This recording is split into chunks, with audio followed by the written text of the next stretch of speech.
real frost of the year here down at the old Maratoto. So this morning, to continue with our reading of Bhagavad-gita. Bhagavad-gita. Good morning. I just saw a few people just joined in. So again, good morning on this nice fresh morning, beautiful sunny morning, but freezing cold. We're going to continue with our Bhagavad-gita. What a wonderful opportunity we have to read Bhagavad-gita more carefully as we go through again and again and again. Srila Prabhupada did say that that Bhagavad-gita reveals each time we read it a different or a different depth of understanding. So let's see how deeply we can go. So we're reading from first chapter in text number 20.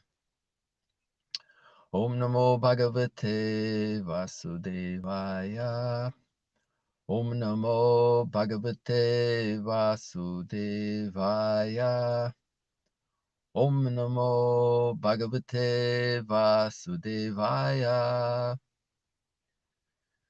Atavyavastitan drishtva dartarastran kapi vyajaha pravrite shastra sampate danur ujyamya pandavaha rishikesham tadavakyam idam iha mahipate. Translation and purport by His Divine Grace, A.C. Bhaktivedanta Swami Srila Prabhupada. Srila Prabhupada Ki Jai. At that time, the son of Pandu, seated in the chariot bearing the flag marked with Hanuman, took up his bow and prepared to shoot his arrows. O king, after looking at the sons of Dhritarashtra drawn in military array, Arjuna then spoke to Lord Krishna these words. Srila Prabhupada's purport. The battle was just about to begin. It is understood from the above statement that the sons of Dhritarashtra were more or less disheartened by the unexpected arrangement of military force by the Pandavas, who were guided by the direct instructions of Lord Krishna on the battlefield. The emblem of Hanuman on the flag of Arjuna is another sign of victory because Hanuman cooperated with Lord Ram in the battle between Ram and Ravan, and Lord Ram emerged. Now both Rama and Hanuman were present on the chariot of Arjuna to help him. Lord Krishna is Rama himself, and wherever there is Lord Rama, wherever Lord Ram is, his eternal servitor Hanuman and his eternal consort Sita, the goddess of fortune, are present. Therefore, Arjuna had no cause to fear any enemies whatsoever. And above all, the Lord of the senses, Lord Krishna, was personally present to give him direction. Thus, all good counsel was available to Arjuna in the matter of executing the battle. In such auspicious conditions, arranged by the Lord for his eternal devotee, lay the signs of assured victory. Om Ganatimirandasya Gananjana Salakaya Chakshurun Militam Yena Tasmai Sri Grave Namaha. I was born in the darkest of ignorance, and my spiritual masters forcing me to open my eyes with the torchlight of transcendental knowledge. I offer my humble obeisances unto his lotus feet. Translation once more. At that time, Arjuna, the son of Pandu, seated in the chariot bearing the flag marked with Hanuman, took up his bow and prepared to shoot his arrows. O king, after looking at the sons of Dhritarashtra drawn in military array, Arjuna then spoke to Lord Krishna these words. So we may be thinking, what words is Arjuna going to speak? And we might get a bit of a surprise if we go on to hear, because Krishna was surprised. And what Arjuna goes on to say, Krishna says, these words are not befitting one who knows the progressive values of life. You're speaking like a non-Aryan. Um, uh, but we're not going on to that just yet. So the surprise is there to come, how Arjuna's response to everything is a little bit unexpected, because he was just about to took up his bow and was preparing to shoot arrows. So right at the last moment, he began to speak these words to Lord Krishna. Prabhupada first of all says, it is understood from the above statement that the sons of Dhritarashtra were more or less disheartened by the unexpected arrangement of military force by the Pandavas, who were guided by the direct instructions of Lord Krishna on the battlefield. Pardon me. So they were disheartened. I think in the previous verse it said their hearts were shattered. Yes, it shattered the hearts of the sons of Dhritarashtra when they heard the blowing of the different transcendental conch shells. What is that word? Shattered. Vyadarayat.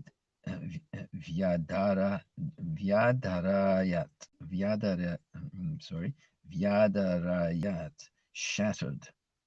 So when the conch shells of Bhishma were sounded and the other members of the Kurus, it was a tumultuous sound. It was a very, tumultuous, amazing, big sound. But it didn't mention at all that the Pandavas' hearts and the armies of the Pandavas, their hearts were shattered by hearing this. What happened was, in response, they began to blow their conch shells, and the operative word was transcendental. The conch shells. What did we get?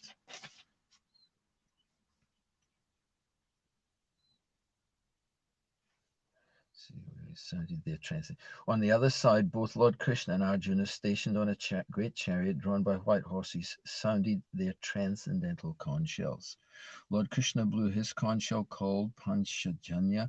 Arjuna blew his, the Devadatta, and Bhima, the voracious eater and performer of Herculean tasks, blew his terrific conch shell called Pundra. And it goes on to explain all the different personalities were blowing their conch shells, their respective conch shells, and it shattered the hearts. So this is the power of transcendental sound vibration. There are different sound vibrations, and due to those different sound vibration, there's an effect. I was thinking earlier this morning that Srila Prabhupada had mentioned the transcendental injection of the transcendental sound vibration. And I was thinking, normally an injection goes to the blood, goes into the arm or leg or wherever it's going to go, and goes to the blood like that. But this injection is not in those places, but it's into the ear, and the medicine that's being injected is this transcendental sound vibration. So it is very powerful. Sound is the beginning of all existence. When the Mahatattva becomes manifested, then it begins to manifest through the transcendental sound vibration. So this is very, very powerful. And sometimes we can doubt that. We can think, well, what is the power of sound? It's not very powerful. If I have a hammer or I have a big hydraulic excavator, that's very powerful, and amazing things can happen through the use of such things. Say, for example, a huge truck or hydraulic excavator. Yeah. Sorry, some popped up on my phone just to let me know that things are happening out there. So that's really substantial and powerful. And sound, somebody said something, a few words. So what's the power? But actually, if we study carefully, we will find that everything is coming from the subtle origin and then manifesting. So it's very interesting because, as I'm trying to point out here, we seem to see it the other way in the material consciousness, that something substantial has shape and form and mass and weight and all these things that we take as being substantial. And something subtle we don't see so much. But actually, everything is coming. So much so that the whole cosmic manifestation is described as a mental concoction. It is something we mentally concoct. And Srila Prabhupada, when he spoke of the mind, is very subtle again. The senses are there. The six senses, the mind, the other senses are all grouped around mind. And the mind's function, Srila Prabhupada explains, is thinking, feeling, and willing. So I was thinking of that, thinking of it. And that's how things take shape through the thinking process. So first one has to think about something, and then a thought may come, and one gets a feeling. Is feeling good? Is it rich? Is it deep? Is it what's the feeling I get from this thinking? I'm thinking about something. And then there's willing. So just for example, someone might want to construct a house. So they've got to think about it. They think about it. Oh, yes, I'd like to get a house. Why? Because I have a family to look after, etc., etc. So we think about it. It doesn't just happen. You have to think about it. And then there's got to be a feeling. You've got to get a feeling, yes, I want to do this for this reason. Yes, I think like this. And the feeling I get is security, building a house, warmth, friendship, relationship, comfort. So we get a feeling for it after thinking about it.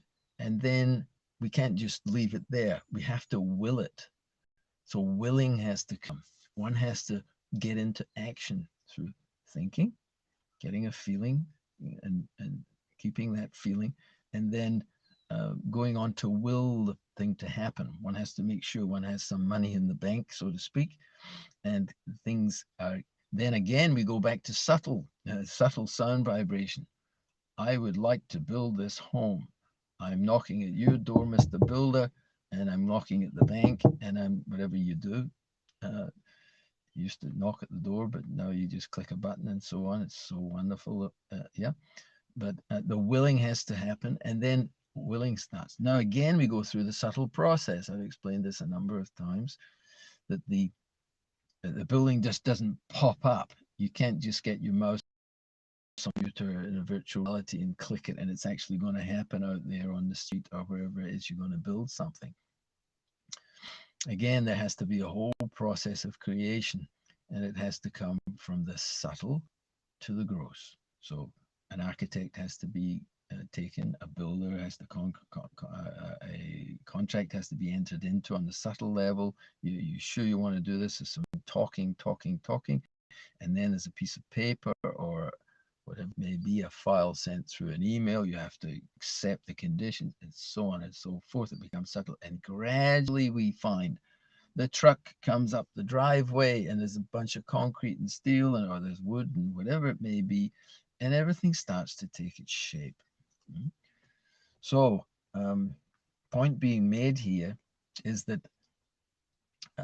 from these subtle and on all levels of this manifestation, from the subtle comes the gross manifestation in material elements. That's why we have this material body.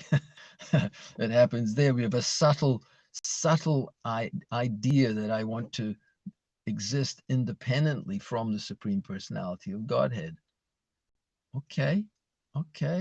And now, subtly, everything starts to take shape, gradually. And we find ourselves in precarious positions. So the power of these subtle energies, sound vibration, is so much there, and it was having the effect Arjuna was seated. Let me see. At that time, Arjuna, the son of Pandu, seated in the chariot bearing the flag marked with Hanuman. So this is a very subtle effect, Hanuman. And Srila Prabhupada is explaining that he was being guided by Hanuman, instructions of Lord Krishna on the battlefield. The emblem of Hanuman on the flag of Arjuna is another sign of victory, because Hanuman cooperated with Lord Ram in the battle between Ram and Ravana, and Lord Ram emerged victorious. So again, you say, oh, it's just a pretty picture. He just put a pretty picture on his flag so that it would look nice, a bit of a monkey or something. But it has great significance. A personality like Arjuna, powerful Maharati, could fight thousands of persons individually and defeat. He's such a powerful personality. There's a reason for him having the emblem of Hanuman. And nobody else could have that. If somebody else has that, they weren't just churning them out. Everyone's got a Hanuman flag. No, that belonged to Arjuna. And no one would dare to have such a flag on his chariot. And so that was the power of the subtle. And we've heard also earlier, we heard last week we were speaking on that verse, which was explaining that there were trumpets and bugles and drums and different instruments were played, and different what was the word, battle dresses there for the horses, for the elephants, for the Kshatriyas that were going to fight. It's a very rich culture.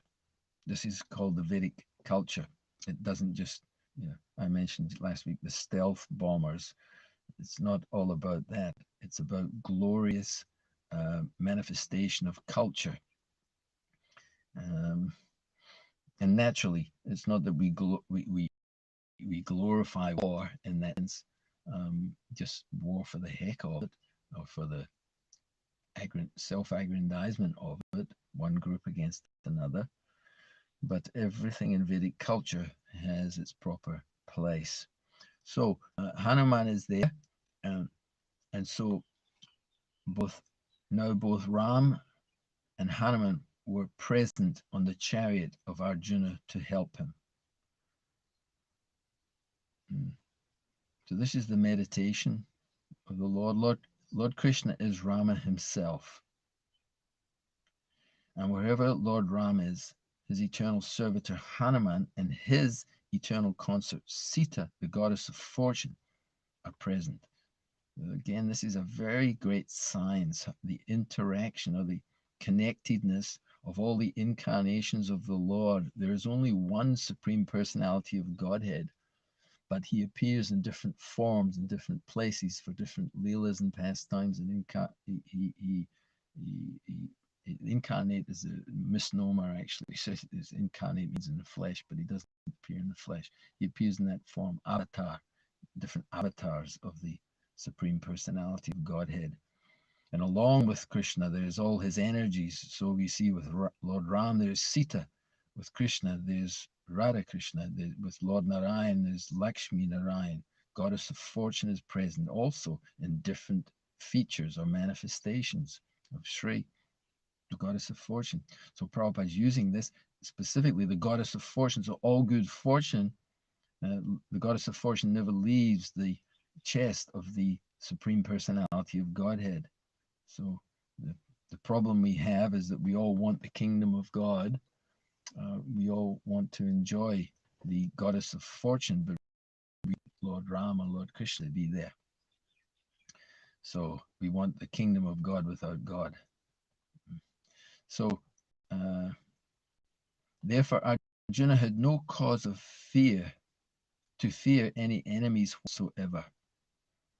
And I can't help but get a sense that Srila Prabhupada is so much faith and manifest in all his words. He's practically, I can't help but say this, but therefore he's practically saying, hey Arjuna, you've no cause to fear any enemies. So don't get on the mental platform. Don't get on the sentimental. So that's an interesting sentiment, a mood of the mind to dissuade you from performing your duty.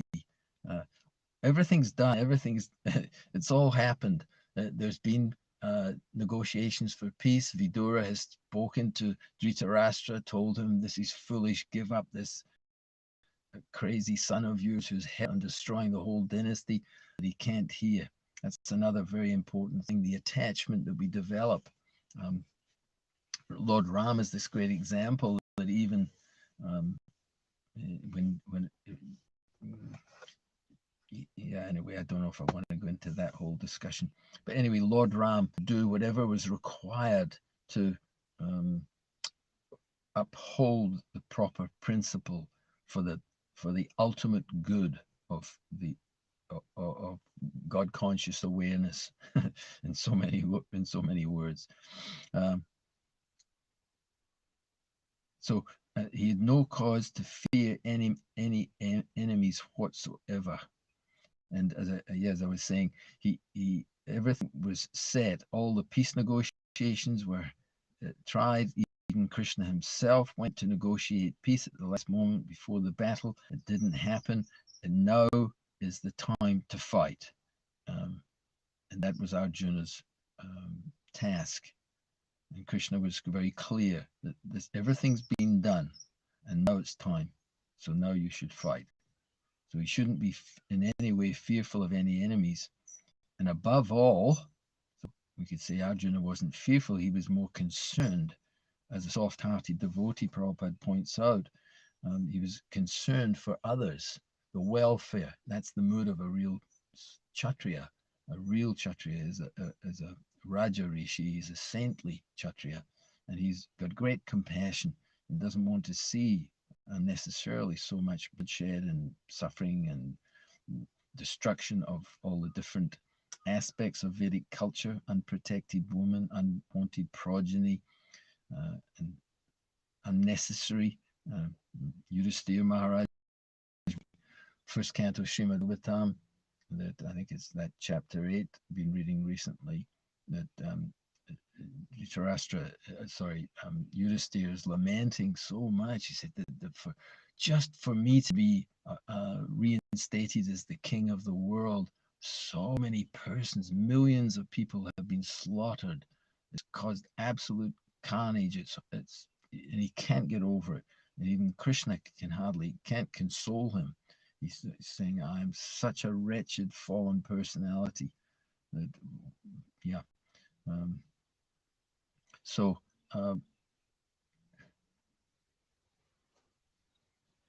it's due to soft-heartedness. It's not out of fear, but there was attachment. The considerations, as we'll hear as we go through this chapter, were more or less material, either extended, personal, or extended. How can I enjoy this kingdom if all my relatives, my gurus, my grandfathers I'm killing them? How can I enjoy? So it's a personal sense gratification. You want to be happy in the kingdom. So how is there going to be any happiness? So, yeah. And then extended in different ways. What will happen if everyone's destroyed and all the different aspects of our Vedic dynasties where our forefathers have fought as Kshatriyas to establish a proper human society, progressive, guided by Brahminical culture, guided by Krishna consciousness. And so all this will be destroyed. So, yeah, so again, natural soft-hearted. And above all, towards the end of the purport, above all, the Lord of the senses, Lord Krishna, was personally present to give him direction. Thus, all good counsel was available to Arjuna in the matter of executing the battle. In such auspicious conditions, arranged by the Lord for his eternal devotee, lay the signs of assured victory. So the victory was there, but at this point, Arjuna is not very much interested in the victory. He doesn't, he's got a lot to say. And then Krishna goes on and says, while speaking learned words, O Arjuna, later on, he says, he's going to say all this stuff, as we're going to hear, And Krishna is going to say, you speaking learned words, but you're mourning for that which is not worthy of grief. The wise lament neither for the living nor the dead, Arjuna. Come to the transcendental platform. Um, and again, it will show us as we read this chapter more that the proper time for everything. There is a time for negotiation of peace. There is a time for staunch upholding of religious principles. And there's a time for all different things. There's a time for speaking philosophically, and there's a time for action. There's a time for grieving, and then there's a time for self-realization after grieving. Uh, all of this has its place. And again, that's why Bhagavad-gita and Srimad Bhagavatam, all these stories of the personality of Godhead and his eternal devotees, are giving us insight in how to live in this world and how to leave this world in a way which will assure the success of human form of Atato Brahma Jignasa, the first Vedic aphorism. Now you have come to the human form of life. It is the time to inquire into the absolute truth. So, text number 20 is there. I'm just now going to check and see whether we should progress. I'm going to go to text number. If anyone does have anything, please feel free to. You're most welcome to make some reflection on the chat box. If something comes through, I'll do my very best to see if I can share it with anyone, if I can. Meanwhile, I'm going to go on to text number 2122.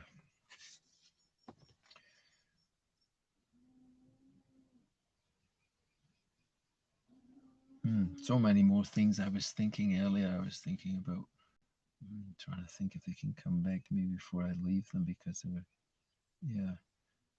so from the subtle comes the gross. So we see the whole manifestation is like that. We hear that from the transcendental poreholes of the Supreme Mahavishnu, all the universes are expanding. And it seems, how can such a massive thing as a whole universe be inside a small seed and gradually expand? How is that possible? How can you do that? You can't materially. It doesn't work. It works the other way. From this big thing, we can have lots of little things because we've already got a big thing. But it doesn't work like, if we look at nature, the way of it. Isn't it the example given of the banyan tree? So inside one small seed, you just take that.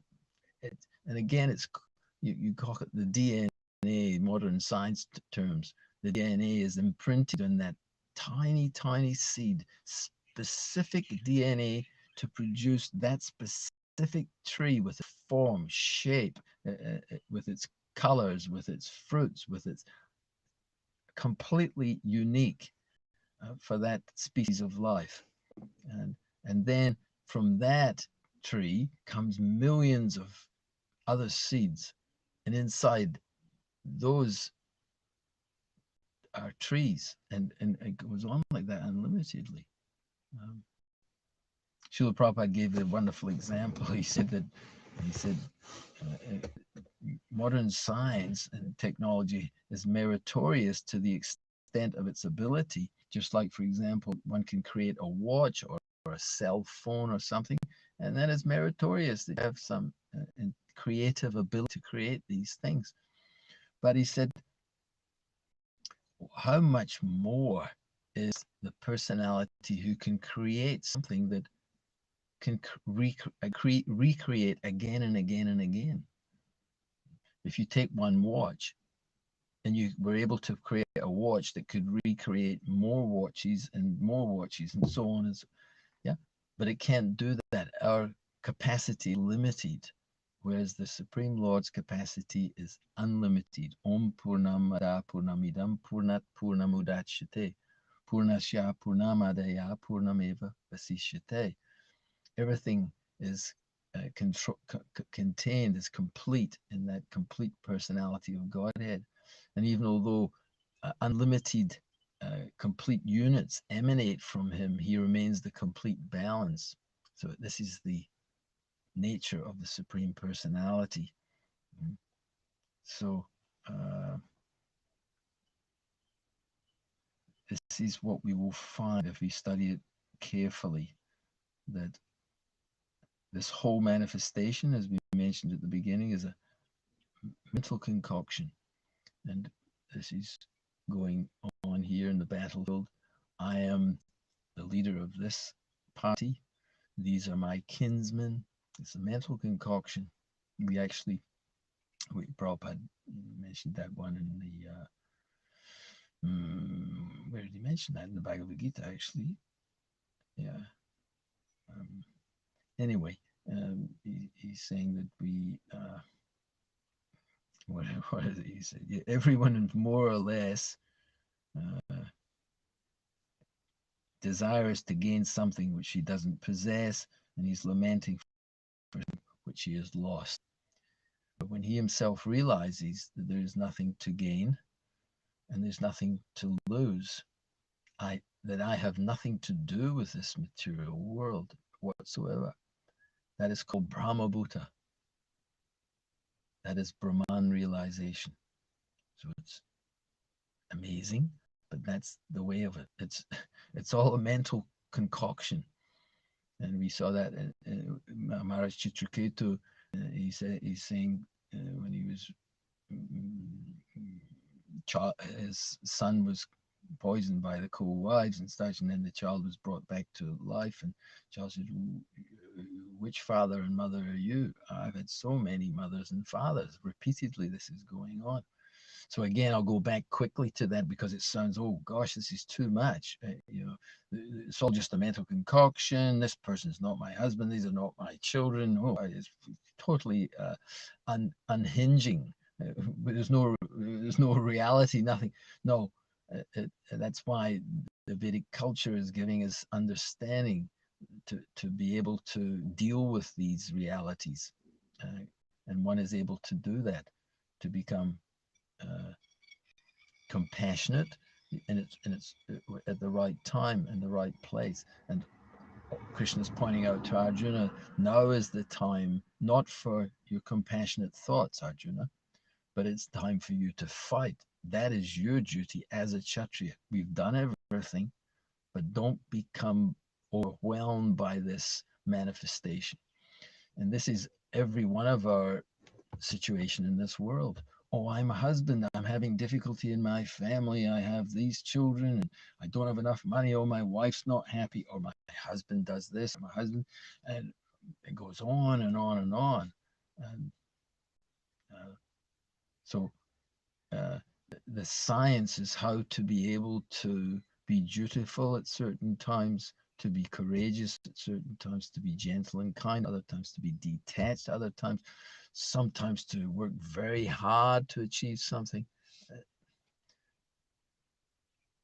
And then, yeah. So it wasn't meant to be easy. Why? Because we're in this very awkward situation of a mental concoction. And guess what? The guy next to you, or all the people, every living being has his mental concoction. And we're thinking that it can become peaceful. It can become perfect. My mental concoction will work out absolutely spot on. But guess what? The person next to you, he's got a different concoction, and so is every living being. Wow. Just I'm looking outside here, the birds, they've got a mental concoction that they're going to get a worm and they're jumping down, and a worm's got its mental concoction. It's thinking, if I can just slither across on this little bit of wet dew and frost that was there, and get over here, and I can get this nice little thing to eat. And guess what? Somebody else has got a different plan. So that is the material world. So repeatedly we hear, instead of making adjustments to win a war or to gain something in this way and that way, if we can make the big adjustment, which is to get to the point of understanding, I actually don't belong here, and there's nothing to be gained, nothing to be lost, and therefore let me perform my duty and let me prepare for going back home, back to Godhead. That would be the best use of this human form of life. Okay, I think I'll go on to 20. I'll do, where are we? We're at 35. Let's just see. We'll see. Well, let's read it and we'll see whether we'll leave it there. I know it's a bit cheeky, but let's see. Arjuna vacha senayor ubhayor madhye ratham stapayame chuta yavadetan niriksheham yohu kaman avashtitan kairmaya yodhavyam ashmin rana shamudjame. Now, I'm just reminded of Radhika Raman Prabhu had made a nice presentation, as I'm saying, subtle. We've got Hanuman's flag, how it has its impact and has its influence, and everything has its influence. So these verses, it's very interesting. The construction's different, and he was explaining in his lecture. It was very nice. He's saying verses are constructed to create a certain environment in the specific scripture. So you'll find 32 syllables and more syllables or less syllables in certain verses, and there is a reason for that. They show a certain importance or a certain mood of the verses themselves. And so it's not just random. Sometimes you think, well, why is this? There seems to be more syllables. There's an extra 2 lines in these verses here. There's a reason for it. I can't give you that reason specifically right now. Radhika Raman Prabhu could, but it's just worth mentioning how everything has its importance and has its effect. It does have an effect. And you see that's the subtle science of Vastu. Vastu is there too. Also, if you place the house in a certain way, or you have certain rooms in a certain place, or you approach a property in a certain way, there's all these different considerations.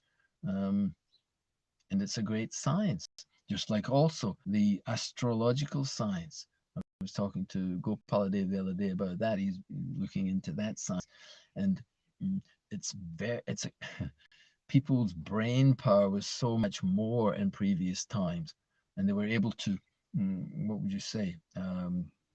I think he was explaining something like there's either 32 or 16 different influences in a specific way, and usually modern astrologers are very hard to.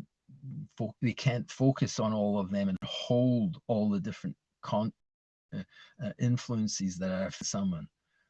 In different ways. So they're only getting a number of them. Instead of 32, they're only getting 8 or 4 or whatever it is. And they do their best and they try, but the science is very specific. And again, the Vastu thing, it can be very specific. Again, you've got to be careful because you get so caught up in astrology and Vastu and you get bogged by it and you forget the real purpose, which is ultimately to come to Krishna's lotus feet.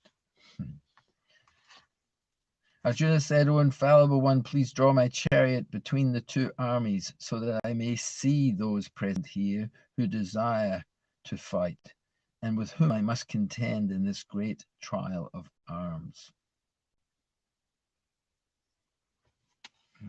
So I'm not going to go into it. I'm going to leave it. I'm just going to leave it hanging there for tomorrow.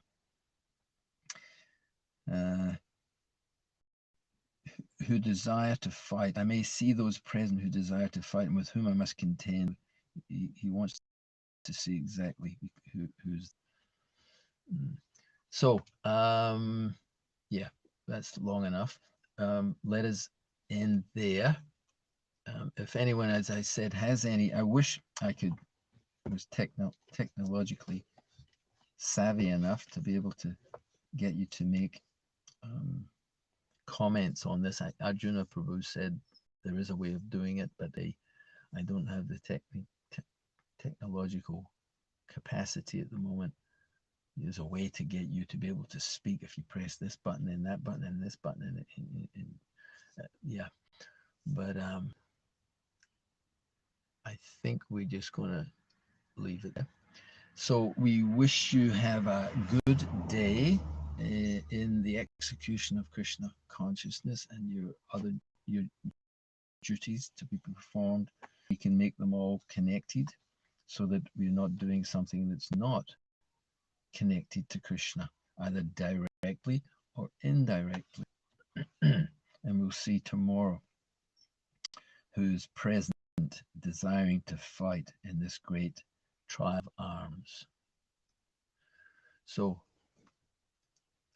once more we say Hare Krishna and look forward to hearing what happens tomorrow.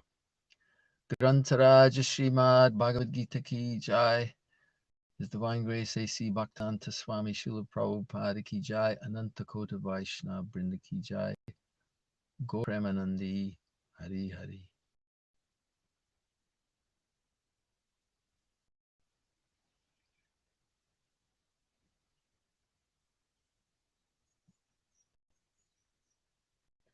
I'm pressing the little button that said end. Hello.